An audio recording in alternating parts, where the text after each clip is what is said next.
This is a 9-minute beat poem.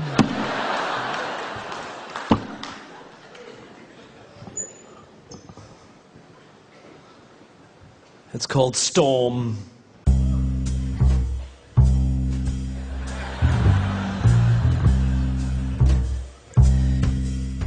In a North London top floor flat, all white walls, white carpet, white cat, rice paper partitions, modern art and ambition. The host's a physician, bright bloke, has his own practice. His girlfriend's an actress, an old mate of ours from home. And they're always great fun, so to dinner we've come. The fifth guest is an unknown. The hosts have just thrown us together for a favour, because this girl's just arrived from Australia and she's moved to North London and she's a sister of someone or has some connection. As we make introductions, I'm struck by her beauty. She's irrefutably fair, with dark eyes and dark hair. But as she sits, I admit I'm a little bit wary, because I notice the tip of the wing of a fairy tattooed on that popular area just above the derriere, and when she says, "I'm Sagittarian," I confess a pigeonhole starts to form and is immediately filled with pigeon when she says her name is Storm. Conversation is initially bright and light-hearted, but it's not long before Storm gets started. You can't know anything. Knowledge is merely opinion. She opines over her Cabernet Sauvignon vis-a-vis some unhippily empirical comment made by me. Not a good start, I think. We're only on pre-dinner drinks, and across the room my wife widens her eyes, silently begs me, "Be nice." A matrimonial warning not worth ignoring, so I resist the urge to ask Storm whether knowledge is so loose weave of a morning when deciding whether to leave her apartment by the front door or the window on her second floor. The food is delicious, and Storm, whilst avoiding all meat, happily sits and eats as the good doctor, slightly pissedly, holds court on some anachronistic aspect of medical history when Storm suddenly insists, "But the human body is a mystery. Science just falls in a hole when it tries to explain the nature of the soul." My hostess throws me a glance. She, like my wife, knows there's a chance I'll be off on one of my rare but fun rants, but I shan't. My lips are sealed. I just want to enjoy the meal, and although Storm is starting to get my goat, I have no intention of rocking the boat. Although it's becoming a bit of a wrestle, because like her meteorological namesake, Storm has no such concerns for our vessel. Pharmaceutical companies are the enemy. They promote drug dependency at the cost of the natural remedies that all our bodies need. They are immoral and driven by greed. Why take drugs when herbs can solve it? Why use chemicals when homeopathic solvents can resolve it? I think it's time we all return to live with natural medical alternatives. And try as I like, a small crack appears in my diplomacy dike.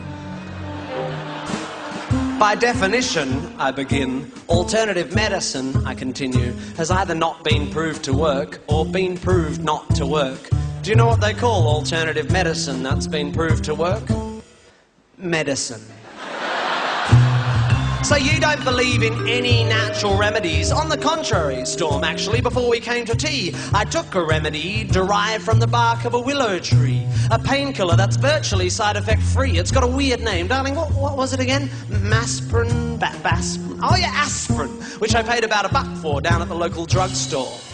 The debate briefly abates as my hosts collect plates, but when they return with desserts, Storm pertly asserts, "Shakespeare said it first. There are more things in heaven and earth than exist in your philosophy. Science is just how we're trained to look at reality. It doesn't explain love or spirituality. How does science explain psychics, auras, the afterlife, the power of prayer?" I'm becoming aware that I'm staring. I'm like a rabbit suddenly trapped in the blinding headlights of vacuous crap.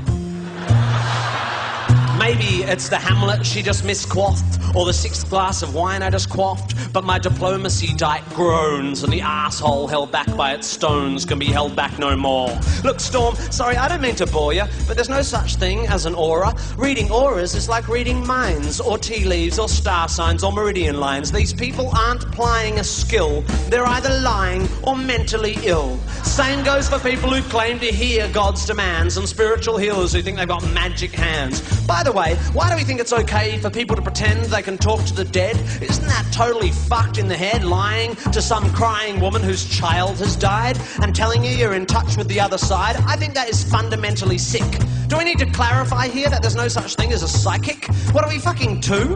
Do we actually think that Horton heard a who? Do we still believe that Santa brings us gifts, that Michael Jackson didn't have facelifts? Are we still so stunned by circus tricks that we think the dead would want to talk to pricks like John Edward? Storm, to her credit, despite my derision, keeps firing off cliches with startling precision, like a sniper using bollocks for ammunition. You're so sure of your position, but you're just closed-minded. I think you'll find that your faith in science and tests is just as blind as the faith of any fundamentalist. Wow, that's a good point. Let me think for a bit. Oh wait, my mistake, that's absolute bullshit.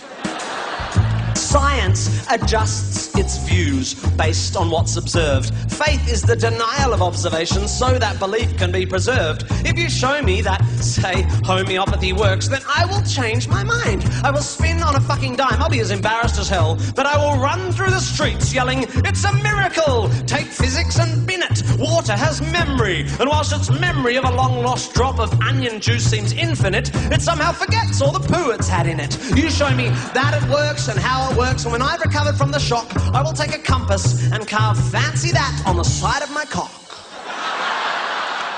Everyone's just staring now, but I'm pretty pissed and I've dug this far down, so I figure, in for a penny, in for a pound.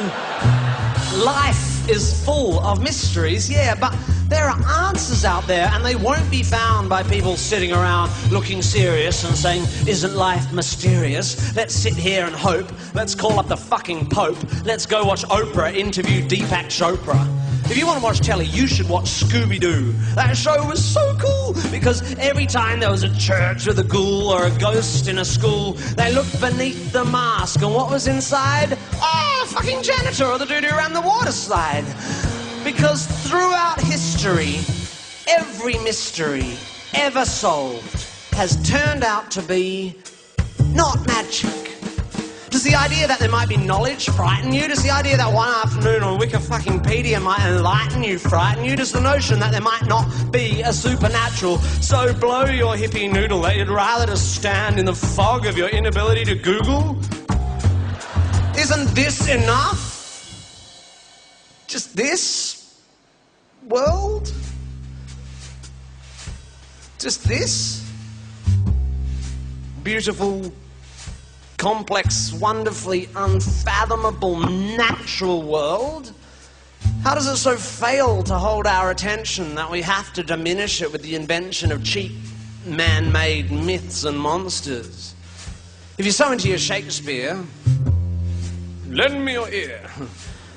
To gild refined gold, to paint the lily, to throw perfume on the violet, it's just fucking silly. Or something like that. Or what about Satchmo? "I'll see trees of green, red roses too." And fine, if you wish to glorify Krishna and Vishnu in a post-colonial, condescending, bottled up and labelled kind of way, then whatever, that's okay. But here's what gives me a hard on. I am a tiny, insignificant, ignorant bit of carbon. I have one life, and it is short and unimportant, but thanks to recent scientific advances, I get to live twice as long as my great-great-great-great-uncles and aunts. Twice as long to live this life of mine. Twice as long to love this wife of mine. Twice as many years of friends and wine, of sharing curries and getting shitty at good-looking hippies with fairies on their spines and butterflies on their titties.